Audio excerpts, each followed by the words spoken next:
Hi guys, good morning, good afternoon, good evening. My name is Dustin from Laptop Factory.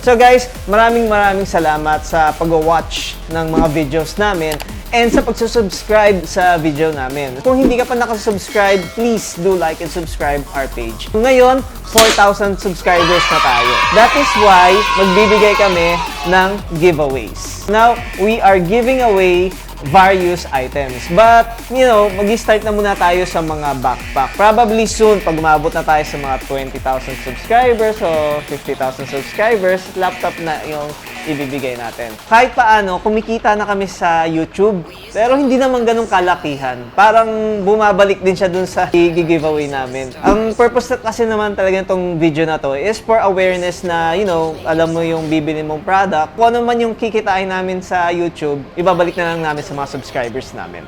So, ito yung first product na ibibigay namin, which is HP backpack. Now guys, hindi lang namin to ibibigay ng isang beses. We are giving this every time na mag-shoot kami. Sisimulan muna natin parang one backpack muna per video. Probably on the next video, pag marami tayong subscribers, maraming backpack na or probably soon, yun nga, laptop na yung bibigay natin. Pag medyo malaki na yung subscribers natin or malaki na yung bumabalik na pera sa atin. So guys, ito, papakita ko lang sa inyo yung ibibigay namin. So, isang HP backpack. Pag open mo dyan, it's color blue, and yan, dito yung lagay na laptop. So, ayan. In case na wala ka naman din laptop, this is actually, maganda yung quality nito. May packet din dito. Actually, sa lahat ng backpack, ito yung isa sa mga gusto ko, HP backpack compared sa mga Lenovo, Acer, Dell, etc. Okay, I'll send the mechanics later. I'll tell you the mechanics later after the video kung paano kayo makaka-avail nitong mga giveaways. Okay, so itatabi na natin tong bag na to and let's focus on the laptop that we're gonna review, which is the Aorus 15P. Maraming salamat sa Gigabyte na nag-sponsor ng laptop na to. Guys, wala pa to sa Pilipinas. Una pa lang dinala sa amin to para i-log namin just in case na gusto nyong bilhin, you will avail, of course, a discount sa mga pre-orders. Now, let's talk about the price later. Pag-usapan muna natin kung ano tong unit na to. What's inside. So, this is already unsealed. It comes with the bag, but hindi nila nadala yung bag. That's why I'm sorry, hindi natin ma-vlog yung bag. Probably, I'll just gonna send you a link kung ano yung itsura ng bag. Okay? Let's open this unit na. Huwag na natin patagalin pa. Alright. Ganun pala bukas yan. Sorry naman. Okay. Hindi katulad ng mga ibang laptop na dito sa sides, ito bukas niya pa ganon. So, once na i-open mo dito, ito there's a cloth here, cushions, and paper, ayun, may Aorus logo na nakasulat dito. Okay. There's the Aorus. And then, check natin kung ito. Tingnan natin ito yung charger. Alright, okay. Alright, here. May printed materials dito.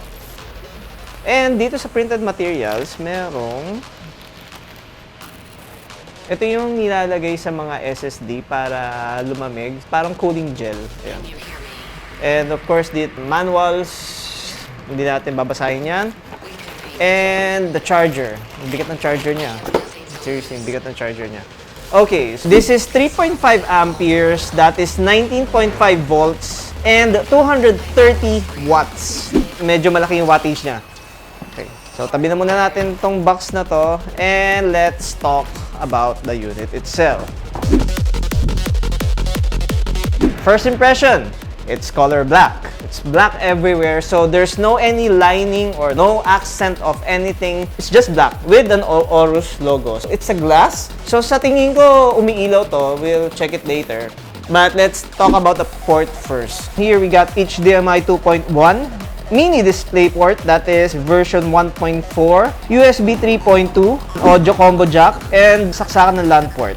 On the other side, there are two USB 3.2, and this is a Type-C This is an SSD, USB Type-C, an SD card reader, and saksakan ng power. So I'm seeing here the air intake here sa ilalim. Ang laki.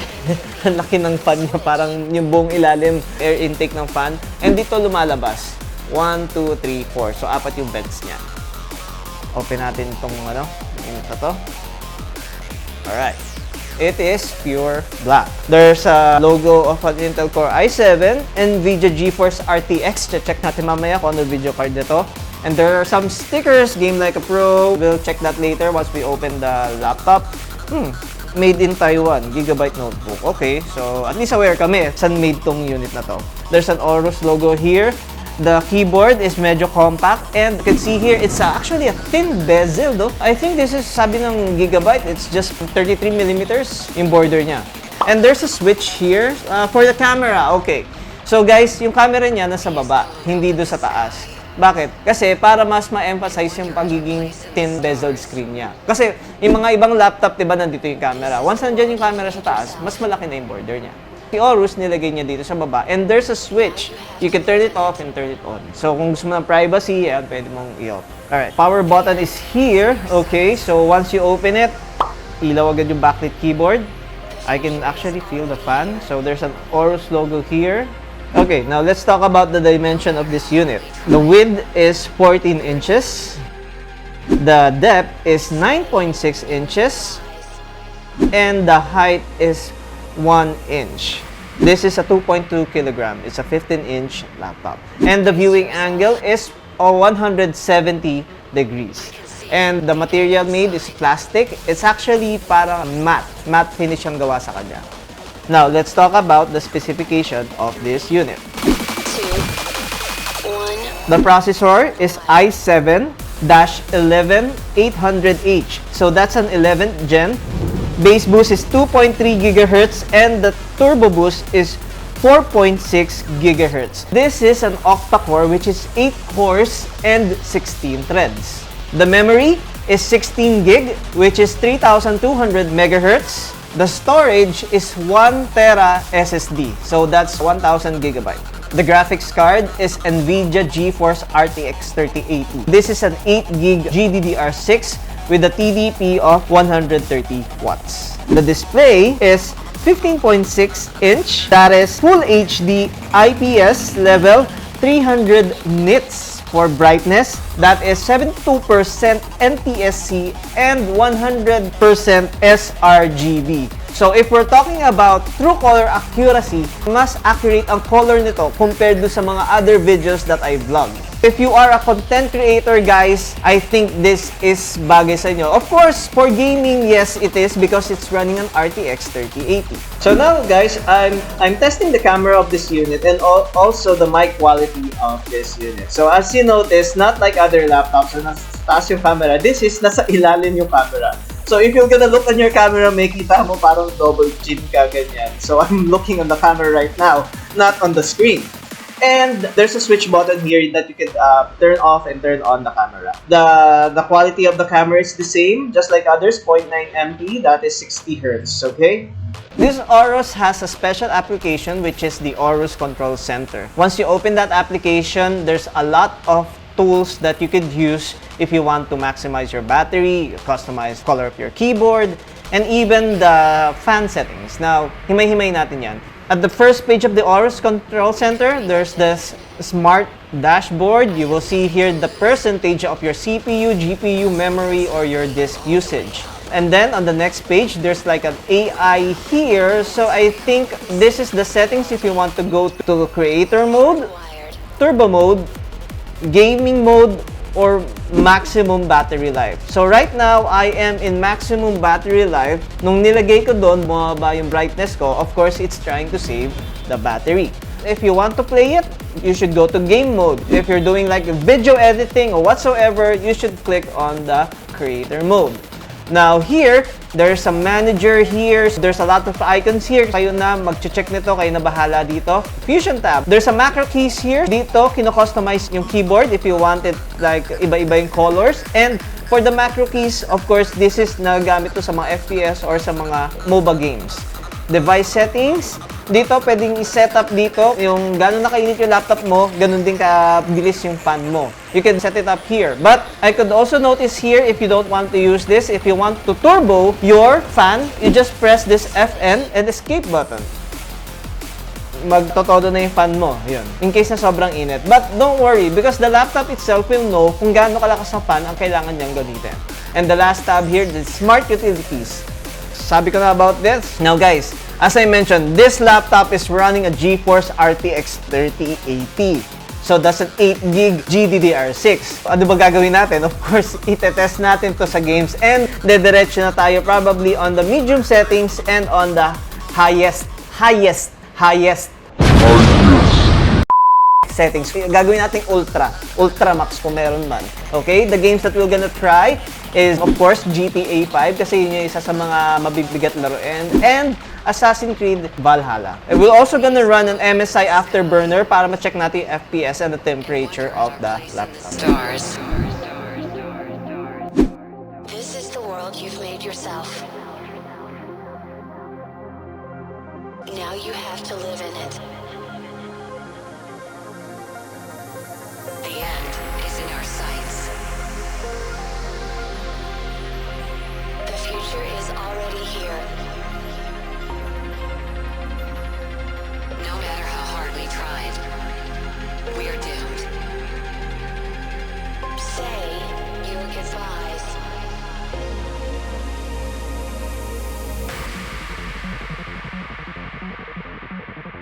Brace yourself.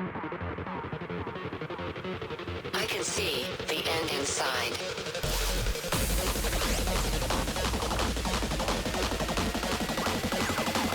Three, two, one. Hardwired.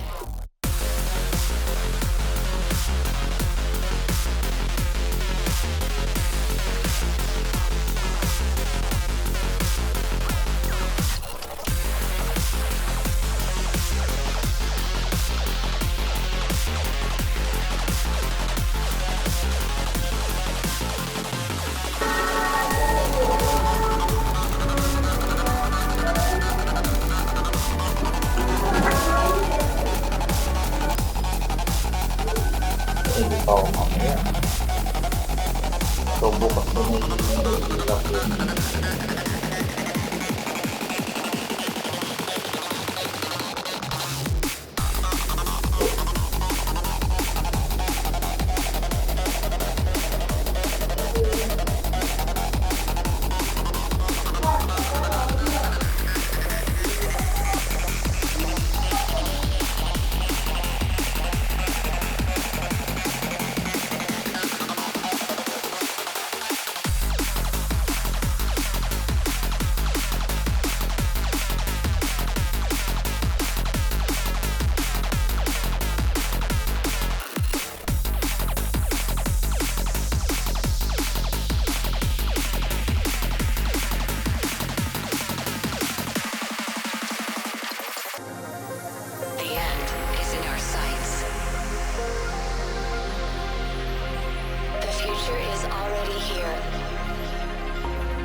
Ayan guys, tinest natin sa games kung ano yung capabilities itong unit na to. Now guys, unfortunately, hindi natin pwedeng i-remove yung chassis. Sabi ni Gigabyte, bawal daw. Kasi this is display unit nila to eh. However, they gave us an image or a picture kung ano yung pwedeng i-upgrade sa unit na to. I can see the end inside. Okay, so if we're gonna base on the picture, this comes with a 2 SSD slot. Yung isang slot occupied na ng 1 tera SSD and there's a vacant slot. And there's 2 memory slot. Yung isang slot occupied na ng 16 gig. So there's another RAM slot. It comes with 2 heatsink and cooling fans. Ayan, 4 ang mga ventilation niya. So just to sum it up guys, ang pwede pang i-add dito is 1 SSD and 1 memory. Now, let's talk about the pros and the cons of this Aorus. Let's start with the pros. First of all, the refresh rate of this unit is 360 Hz. Most of ni-vlog naming gaming laptop is only 144. It's not even half of this unit. Yung mga screen tearing, hindi nyo na mapapansin. I think that is actually ideal sa mga content creator, mga video editors. Kasi, diba, pag nagpapan yung video, pag mababa yung refresh rate mo, makikita mo there's the screen tearing eh. However, if this is 360Hz, napaka-smooth nung pag-i-slide ng video. And the other pros that I'm seeing here, this is 100% sRGB with a 72 NTSC 300 nits. Okay, so it's not good as katulad ng mga MacBook Pro, but nagle-level na dun eh, yung pagiging retina display niya. And isa sa mga pros nito, guys, is the WindForce Infinity Thermal Systems. Yun yung term na ginamit ni Aorus, but layman's term, maganda yung cooling system niya. And lastly, of course, the pros of this unit is an i7, it's an octa-core, 16 threads, and the video card is RTX 3080. Now, probably the cons on this unit would be the price. Because the price range of this unit is nasa roughly 100,000 to 130,000. Doon nag-ano. Wala pa kaming mabigay na exact price, but we will post it. Please just check our page in Facebook and in Circuit Base. We will post the pre-order price. What do I mean by pre-order? Wala pa nito sa Pilipinas, incoming pa lang.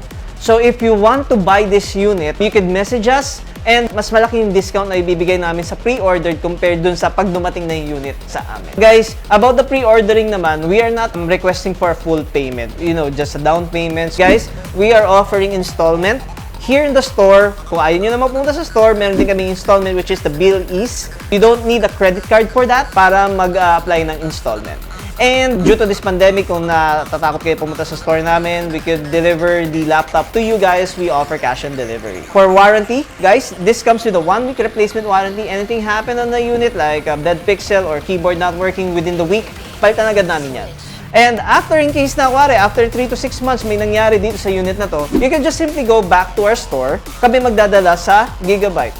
Okay guys, we also got branches nationwide. We got Cebu and Davao, whatsoever. We will just gonna write it at the end of the video. Now guys, if you got any thoughts or feedback about this Aorus, feel free to write it down below para din sa mga ibang customers natin para ma-educate sila about sa bibili nilang laptop. So guys, please do like and subscribe to our page. Of course, malaking bagay sa amin yun if you're subscribing to our page. And the more subscribers that we have, mas maganda yung mabibigay namin sa inyo. So here's the mechanics in order for you to avail the giveaway. First, you need to like our page.